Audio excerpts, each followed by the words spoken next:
Bienvenue sur Chronique Branchée. Chaque jeudi, retrouvez Raphaël pour 15 minutes d'histoire, d'infos et de découvertes. Et oui. Restez avec nous, ça commence maintenant. Et salut tout le monde, bienvenue sur Chronique Branchée. J'espère que vous allez bien, que vous êtes en forme, que vous avez la pêche, la super pêche en ce mois de juin. Parce que ça y est, on est déjà au mois de juin. Oh là là, je ne vois pas le temps passer. Pourquoi a-t-on l'impression que le temps passe trop vite? Ça, c'est l'épisode 2 de Chronique Branchée. Voilà, vous voyez, je l'ai bien placé.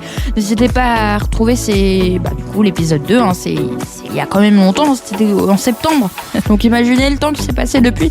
Ça fait quand même presque toute une saison entière. Mais bon, nous on est ensemble en tout cas pour notre épisode 37 aujourd'hui. Donc vous voyez, il y a plus de 30 épisodes depuis. Ça fait hyper longtemps, ça date vraiment. Mais pourtant ça date, mais on a quand même l'impression que le temps est passé trop vite. J'en reviens pas, vraiment. On sent l'été arriver à grands pas. Bon là, cette semaine, contrairement à la semaine dernière, il y a plus de pluie, plus de courage même, dans certaines régions, courage à vous. Mais bon, il y en a qui sont contents. J'en connais des gens qui sont contents parce que justement, quand il fait trop chaud, la nature c'est pas bon pour la nature, donc c'est bien qu'il pleuve aussi. Mais ça serait bien qu'on ait un équilibre entre les deux, s'il vous plaît, la météo. Écoutez-moi, je vous le dis, parce que vraiment c'est incroyable. Bon, en tout cas, si vous voulez rien à voir, mais bon, c'est pas grave. Si vous voulez partager l'épisode, n'hésitez pas. Vous pouvez partager donc avec un petit bouton ou même le podcast entier pour l'envoyer à vos amis, à vos collègues sur WhatsApp, par mail, par message. Vous pouvez choisir, de toute façon, vous avez le lien que vous pouvez envoyer pour justement partager vos bons plans. Enfin, j'espère que Chronique Branchée est un bon plan. Si vous voulez vous abonner à notre newsletter, parce que oui, on en a une, n'hésitez pas, chroniquebranchée.com, vous avez un petit champ où vous pouvez mettre votre adresse email, vous l'inscrivez, vous cliquez sur je m'abonne et hop, vous êtes abonné et vous recevez les infos les plus importantes sur notre podcast. Je le redis, on ne vous harcèle pas de mail, pas comme certaines marques, je ne citerai personne. Et puis si vous voulez nous écrire, entrer en contact avec nous, n'hésitez pas par mail, c'est podcast, podcast, @chroniquebranchée.fr. Vous pouvez aussi nous écrire sur Instagram Chronique Branchée et aussi sur notre site internet chroniquebranchée.com dans l'onglet Contact. Je le rappelle, Chronique et Branchée sont au pluriel. Oui, je tenais quand même à le rappeler. Bon, on va démarrer cet épisode 37. Vous en dites quoi? Allez, on y va. Imaginez la scène. Vous venez de passer 1 heure complète à ranger votre chambre de fond en comble. Tout est propre, les vêtements sont pliés, le bureau est nickel et vous vous asseyez sur votre lit. Vous regardez votre travail avec fierté et là, une petite voix dans votre tête vous dit: franchement, beau boulot, tu as été super productif. Du coup, tu as bien mérité de passer les 4 prochaines heures à jouer aux jeux vidéo ou à scroller sur ton téléphone sans culpabiliser. Et oui, ça vous est tous déjà arrivé, on est d'accord. Ou alors, autre grand classique aussi qui nous arrive, vous décidez de faire attention à ce que vous mangez. Donc vous prenez une salade super saine le midi et à 16h, vous vous jetez sur un paquet de gâteaux en vous disant: ouais, c'est bon, j'ai mangé léger ce midi, j'ai le droit de faire ça. Et oui. Et ce petit jeu de négociation permanent avec nous-mêmes porte un nom très sérieux en psychologie. Ça s'appelle l'effet de licence morale. C'est cette tendance incroyable qu'a notre cerveau à utiliser nos bonnes actions passées pour justifier nos futures bêtises. Et dans cet épisode de Chronique Branchée, on va comprendre, en tout cas on va essayer de comprendre pourquoi notre esprit se comporte comme un avocat ultra corrompu, on peut dire ça comme ça, dès qu'il s'agit de faire des efforts, et surtout comment on peut arrêter de saboter nos propres efforts, tout simplement, c'est la grande question qu'on se pose.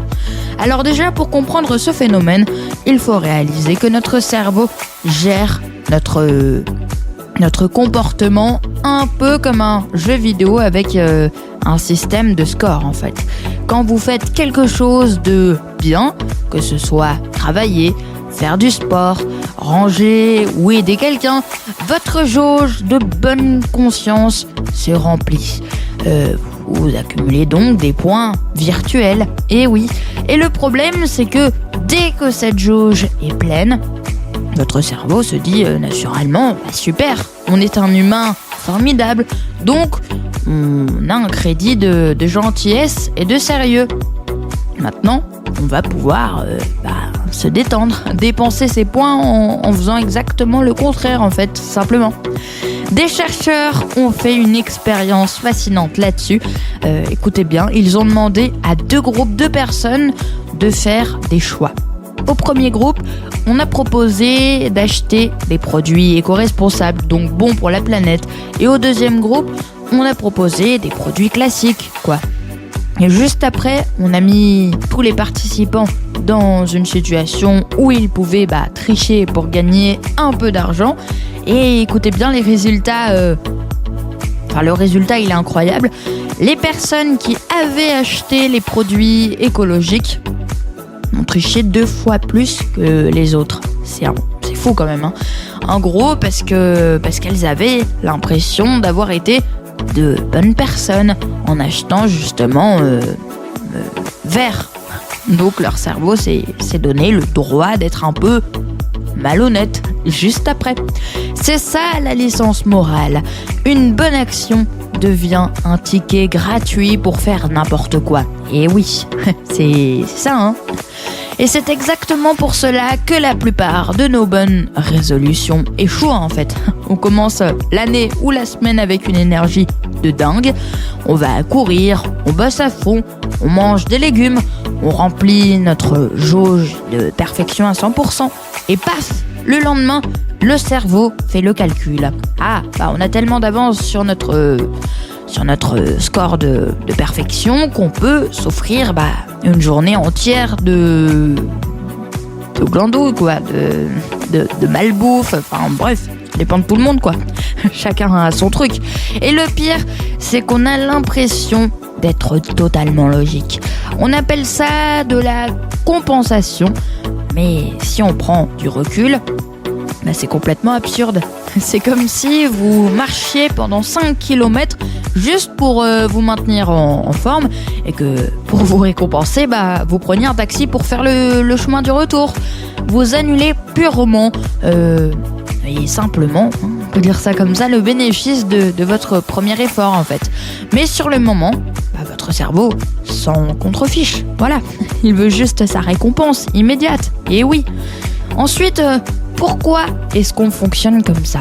Eh bien, les psychologues expliquent que cela vient de la manière dont on perçoit les efforts.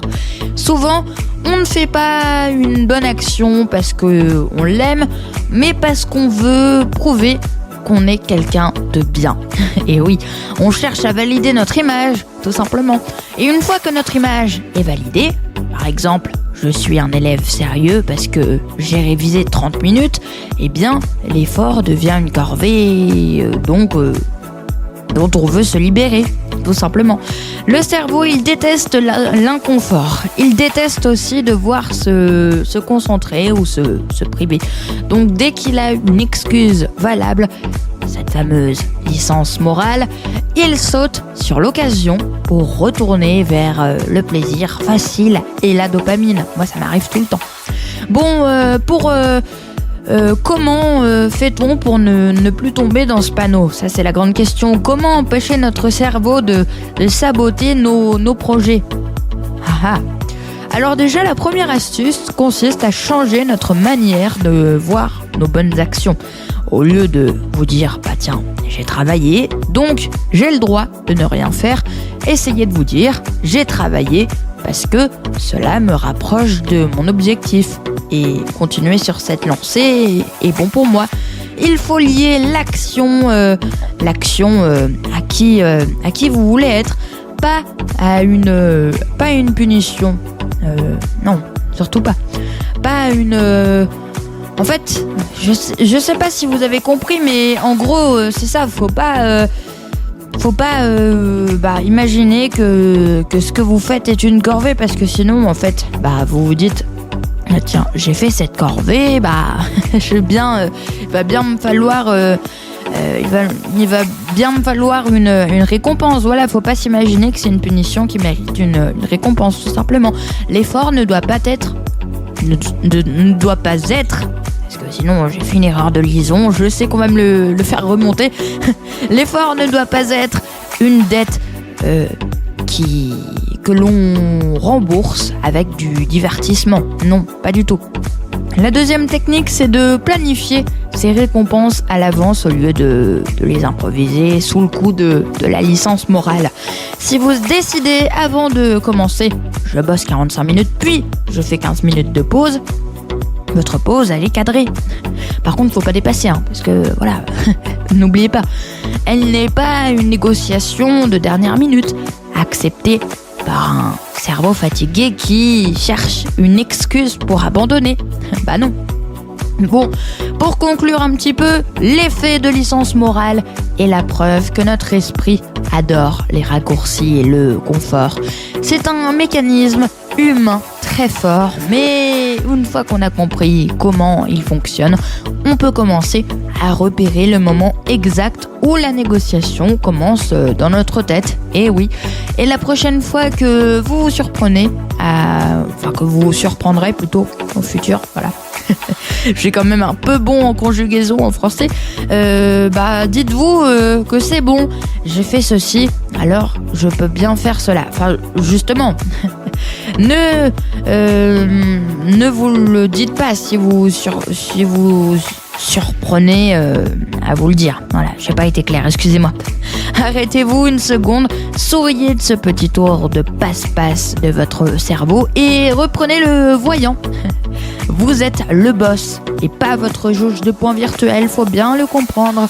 Bon, merci d'avoir partagé cette réflexion avec moi. Restez connectés, continuez à avancer sans trop négocier avec vous-même. Et moi, je vous dis à jeudi prochain pour un nouvel épisode sur Chronique Branchée. Prenez bien soin de vous et des autres. C'est très très important, ça passe au-dessus de tout. Faut prendre bien soin de soi et des autres. Et je vous dis donc à jeudi prochain sur Chronique Branchée. Bye bye.